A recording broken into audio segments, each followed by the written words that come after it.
So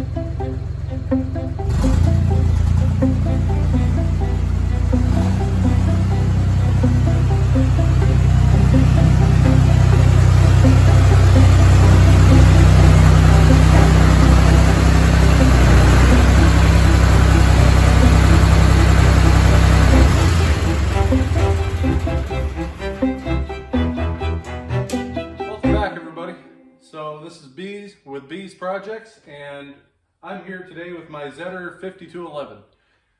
We're going to be doing some work to it, and I'm going to bring you guys along. But before we start in on the work, I'm going to kind of give you guys a tour of what I've done to it, because it did have some problems before I was making videos. So I kind of want to bring you guys up to speed, and that way you can see kind of where we're at on it. So let's get into it. Okay, so the first thing I want to talk about is this alternator. It technically should only be a one wire. Evidently the regulator has gone bad. It's underneath the panel here.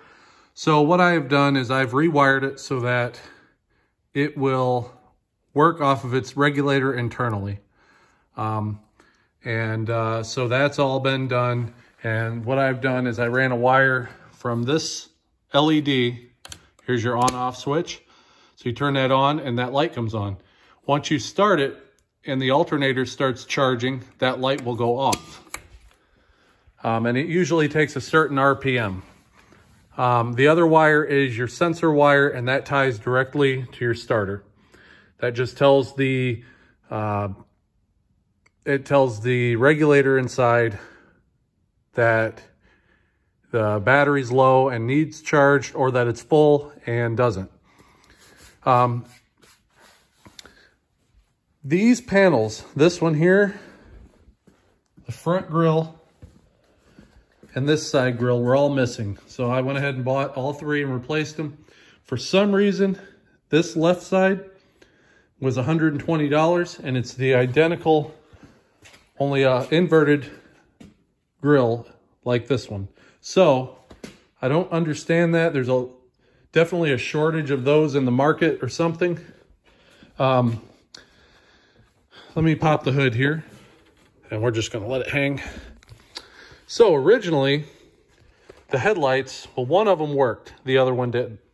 So what it was is they had extra wires. The wiring on this tractor is kind of botched, but what it was is there was a switch right here with some wires that were running, and this is how you turn the headlights on, is you had a switch here that you'd flip, and for some reason the switch was too small, or I'm not exactly sure, but the one headlight that did work was only half as bright as it should have been. So I ripped out all the wiring. I ran 2 new wires. I rewired them because one of these lights, the low beam works, one, the high beam works, and the other one is burned out on each one. So rather than buy new headlights, I just wired it so that they're both on at the same time. You really don't notice a difference in the brightness of them. And I ran it to a switch here on the dash. So these are your headlights. This switch here is for this work light that I added. So that was another project I did to it for your implement. The seat, obviously I've got some Gorilla Tape on here. This was completely ripped off. I put it all back on. I thought it was shredded, but it wasn't. It was actually in good shape, just needed to be put back on. This tractor actually did come with a horn, but the horn wasn't wired up. So I went and I got a horn button and I installed it here. Now we got a horn. The other thing I did to this, because the wiring was so messed up on it, is under this panel, I installed a fuse box. And that kind of allows me to add circuits as I need them without messing with the original wiring that's on it. Because ironically enough, all of these gauges seem to work except for this one, and I don't care about that one. But yeah, you've got your oil pressure, that works, your tachometer and hour meter, fuel gauge, and your temperature gauge, and they all worked. So I'm gonna leave that alone, and I've just added this. I ran a 10 gauge wire to that from the battery, which is down here, and I don't know if you can see, I'll put you in here. No, you can't. It is fused, so no worries there. It's fused at 30 amps. Let's see, what else? We're gonna be getting into that here today and doing those, putting on some lights. Let me just show you what we're doing here. So we got these lights here that I picked up this morning, and one side's amber, one side's red. And what we're gonna be doing is installing those on top of the fenders here somehow. I have a feeling I'm going to need to add something to the top of this so that I can put the light on it and then run the wiring down the side here. Because the wires on those lights come out from your threads, and I don't want those wires down where the tires and dirt and everything are gonna get to it. I also have a battery on-off switch that we'll be installing. And what I plan on doing with this is installing it right here on this panel. Reason being is when I changed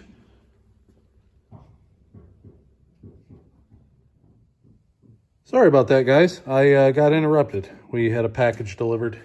I ordered a Wi-Fi access point and it came. So anyhow, what I was saying is when I changed the alternator from being a one wire over to using the internal regulator, now it has a parasitic drain in it. So this, every time I'm not using it, will take care of that. It'll just shut the power off. I won't have to worry about a thing. So there are other things that have to get done. We won't be doing this today, but I can do this in a future video. This is your steering cylinder, and it does leak hydraulic oil. So we will be eventually rebuilding that. What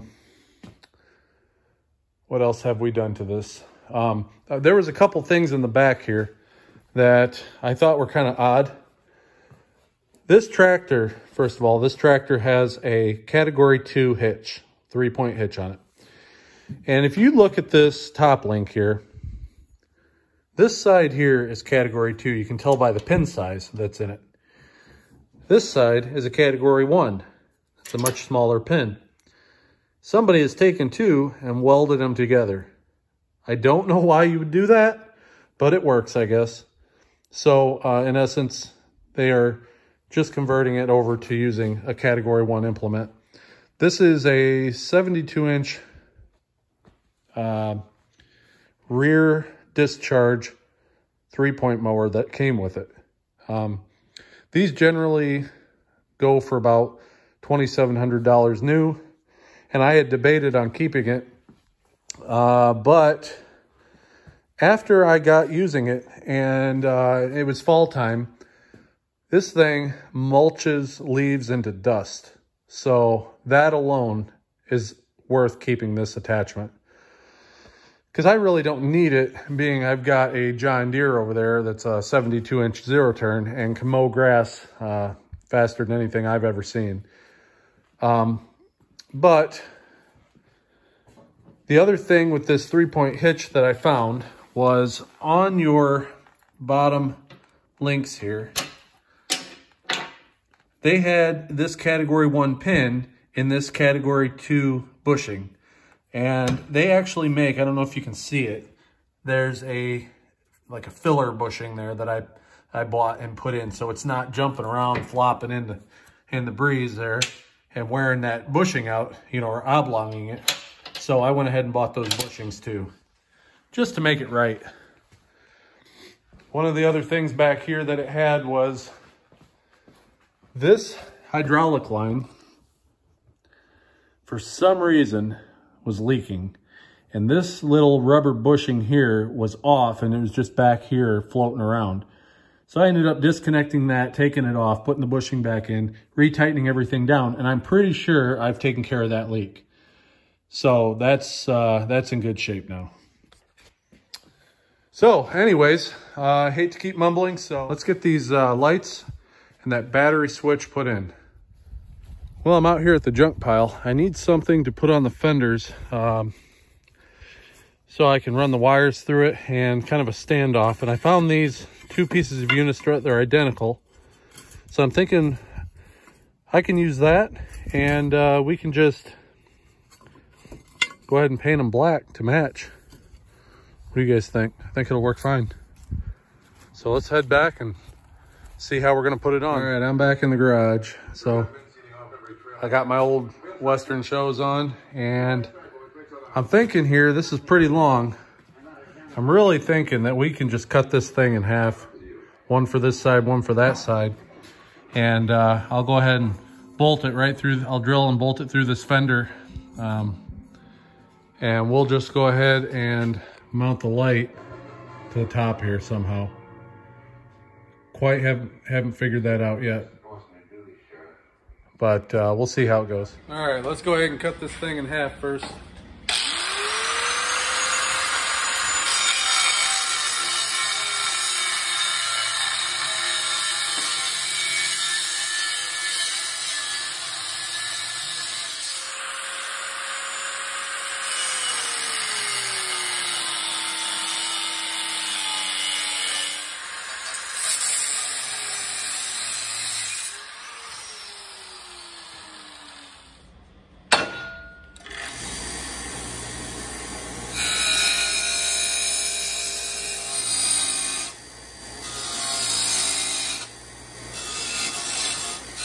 All right, I think I'm gonna go ahead and put these in the sandblaster, and we're gonna get some of this rust off. There's quite a bit of rust down inside of there before we paint it.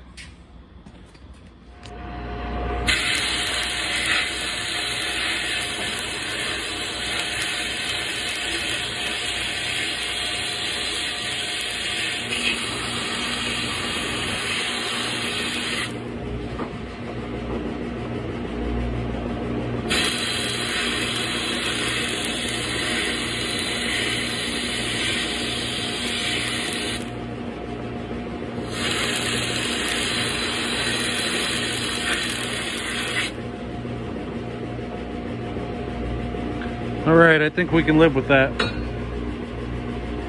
All right, so this is what I decided on. We cut them in half. I took a washer, a 1/2-inch washer, and I welded it to each end on here, on each one of these. So I just need to let this paint dry, and then we can go ahead and mount it to the tractor. All right, so now we got to figure out where we're going to mount this. And I'm gonna just kind of pick a place here. And I'm using this as a template because those other pieces are drying right now. And all unistrut's the same with these hole spacing, as far as I've seen anyway. So let me just make sure this is square to the back of this. That looks good to me. And I'll go ahead and make my marks here.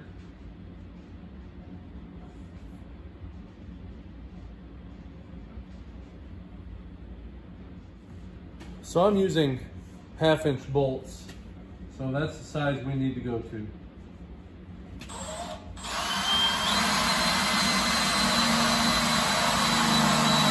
Let's check it with one of these. That's it.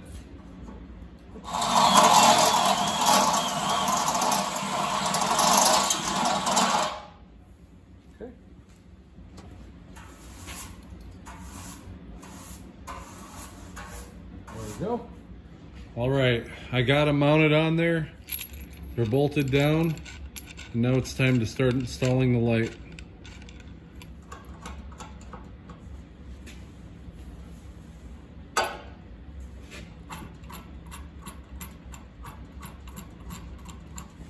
All right, and we want the amber facing forward. I'm just hoping I can get a wrench in there. Boy, I don't know, it's not looking good. I'm gonna have to figure out a way to tighten that down.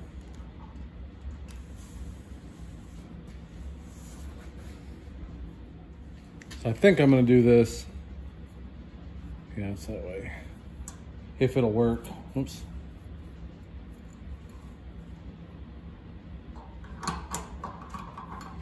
Yeah, I think that'll work.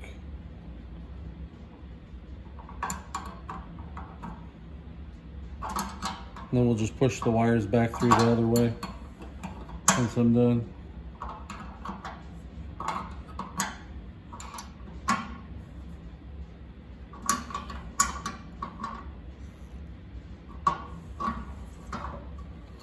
There we go.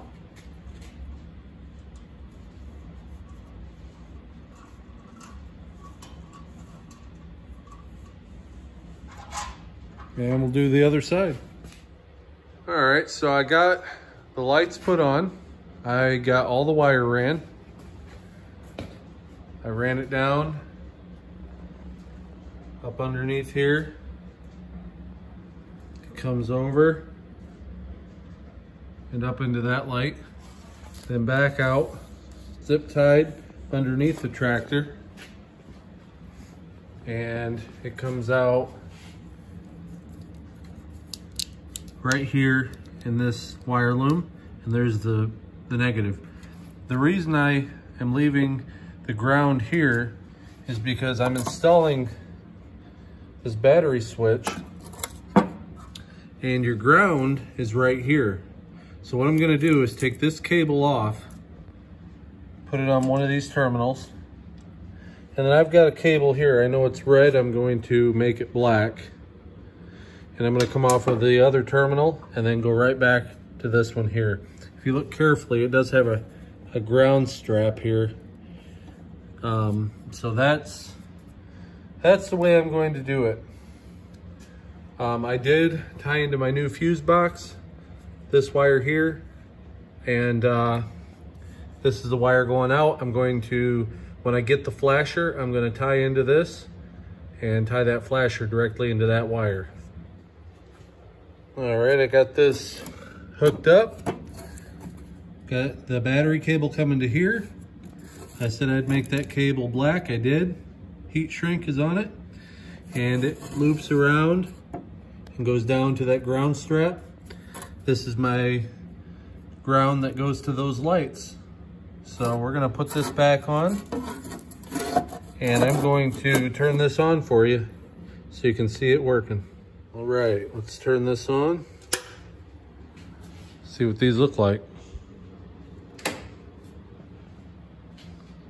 So they're not gonna flash, obviously I don't have the flasher in. They're pretty bright.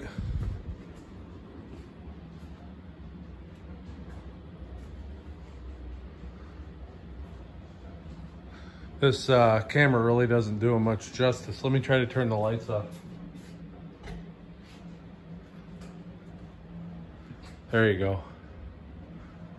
Much better.